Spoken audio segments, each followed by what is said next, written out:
दोस्तों भोजपुरी के trending star Khesari Lal Yadav के साथ लंबे समय तक काम करने वाली अक्षरा सिंह ने किया ऐसा सवाल जिसे सुनकर आप भी हो जाएंगे हैरान कि आखिर खेसारी लाल यादव के सभी गाने में यामिनी सिंह ही क्यों। तो दोस्तों क्या खबर की पूरी जानकारी जानेंगे इस वीडियो में। इससे पहले अगर आप हमारे चैनल पर नए हो तो वीडियो को लाइक शेयर करके चैनल को सब्सक्राइब जरूर कर दीजिएगा। दोस्तों चलते हैं खबर की ओर।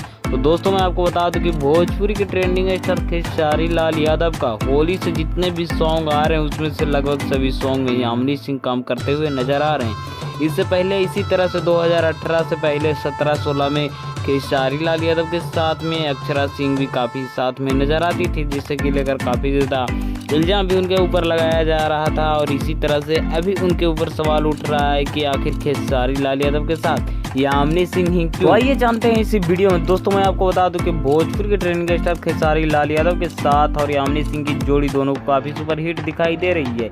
इसी के कारण खेसारी लाल यादव और यामिनी सिंह के हर एक एल्बम आ रहे हैं साथ में, बीच बीच में कोई और एक्ट्रेस आ जाती हैं, लेकिन ज़्यादातर गाने खेसारी लाल यादव और यामिनी सिंह के साथ में आते हैं, क्योंकि इन दोनों का जोड़ी इन दिनों काफ़ी ज़्यादा सोशल मीडिया पे पसंद किया जा रहा है और इनके गाने भी काफ़ी ज़्यादा वायरल हो रहे हैं। इसी कारण से ये सब साथ में आ रहे हैं और इसके अलावा कुछ भी नहीं है। तो दोस्तों आई होप आप लोगों को ये वीडियो से कंफर्म हो गया होगा कि खेसारी लाल यादव और यामिनी सिंह के बीच में कुछ नहीं है।